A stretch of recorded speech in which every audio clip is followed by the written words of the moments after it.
近排金價高企啊，令到唔少人都好想將屋企嘅啲金飾賣出去套現啦。不過去到金鋪想賣金嘅時候啦，先至發現啦，買賣差價啦差咗好多啊！明明咧依家已經升到啦47,000蚊一兩啦，但係當佢哋回收嘅時候啦，就淨係得返37,000幾蚊啊，甚至乎更加少添啊！唔知大家咧會唔會好好奇啦？點解買賣差價可以差咁多呢？今日咧就同大家解釋下啦，買賣飾金差價嘅5大原因啦。第一就係工藝同埋設計成本啦，因為你買嘅咧並唔只係黃金啊，嗱一啲飾金啦，好似手鏈啊、手鐲啊，甚至擺設咁啦，唔單止係黃金呢個原材料噶嘛，佢更加係一件藝術品或者商品啦，咁所以嘅價格咧包括咗好多嘢噶。嗱，第一好似設計費啊，亦即係咧設計師創作一件首飾出嚟咧都需要時間同埋心血，亦都要畫圖咁啦。第二就係手工費啦，嗱設計好金飾之後，都需要一位師傅將黃金打造成一件精美嘅飾品噶嘛，呢啲咧就係師傅嘅人工啦。第三就係模具同埋耗損啦，嗱製作過程當中啦，用嚟整件首飾啦都需要一個模具啦，咁而模具都係一個製作成本嚟噶嘛。嗱仲有咧就係製作飾金嘅時候嘅啲黃金耗損啦，例如打磨咗嘅一啲金粉咁，無論啦你嗰隻金額係雕得有幾靚幾咁精細都好啦，回收嘅時候啦，回收商只係會睇個黃金嘅純度同埋重量嘅啫。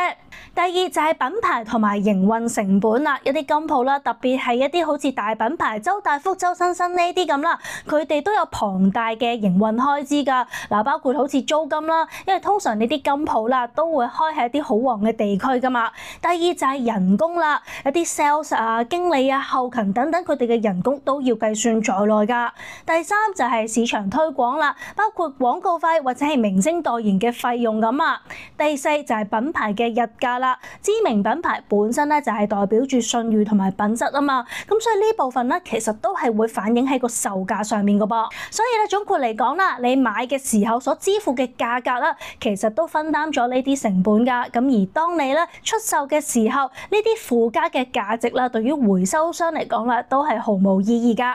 仲有嘅咧就係純度同埋一個檢驗成本啦。嗱，黃金咧係一種好柔軟嘅金屬啦，咁而飾金為咗咧令到個造型更加堅固啦，都一定要加入一啲其他嘅金屬，例如好似銅啊或者係銀咁去進行一啲焊接啊。亦都因為咁啦，好多金飾嘅實際純度啦都冇金條咁高㗎。舉個例子啊，嗱，就算一條咧係標明咗係4條9嘅金鏈都好啦，佢焊接點嘅純度啦都可能只係有900或者係更加低㗎。回收商咧喺熔金之後咧就需要重新提煉啦，呢個過程啦都有成本㗎，亦即係啲火耗啦、工時同埋化學物品咁啊。咁而且咧亦都會有一個檢驗成本，回收商咧都需要透過啦專業嘅儀器去到檢測黃金嘅真正成色，呢一個咧都係一筆開銷嚟嘅。第四就係利潤空間同埋風險啦，呢個亦都係生意嘅本質，因為金鋪都係商家，最終嘅目的啦都係要賺取利潤啦。嗱，如果回收黃金對佢哋嚟講係無利可圖嘅話咧，佢哋根本唔會咁做㗎。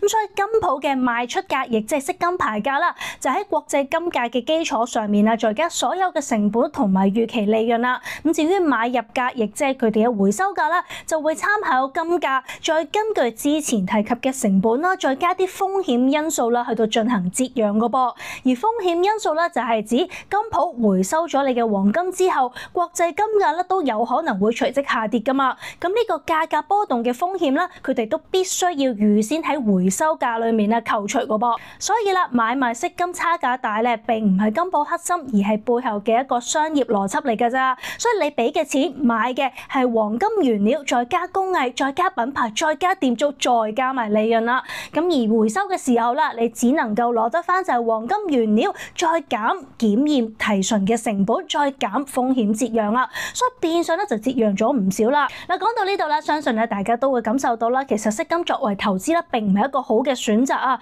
嗱，喺度咧，不如我哋對比一下投資金對比飾金佢哋嘅流動性差異啊。嗱，投資性嘅金條或者金粒啦，係一啲標準化嘅產品，嗱，純度有保證，全球流通性高，咁所以買賣差價咧可以好細，有時咧可以去到咧只係差幾十蚊一兩㗎咋。咁至於黃金嘅飾品啊，係屬於咧消費品或者係工藝品啦，流動性低，變現困難，而且咧有一個好大嘅差價喺度，咁亦都咧正正係反映咗咧佢哋流動性低嘅特性啦。好啦，咁到底你係適合投資金定係飾金咧？咁都要諗諗下你自己買金嘅目的啦。如果你係想投資黃金嘅，可以揀金條或者金粒或者紙黃金，亦即係好似黃金 ETF 咁啊，因為佢哋買賣差價細啦，緊貼住呢個國際嘅金價㗎。第二啦，如果你係購買飾金嘅話咧，就應該用一個消費品嘅心態去到看待啦。你係買緊一件自己中意嘅珠寶，咁佢嘅工藝同埋設計嘅價值啦，都係你願意付出嘅日價嚟㗎，就唔好期望啦佢為你保值或者增值咯。仲有考慮到一點嘅咧，就係咧飾金嘅價值啦，好多時係在於情感同埋紀念嘅意義啦，就並非係財務回報嚟嘅。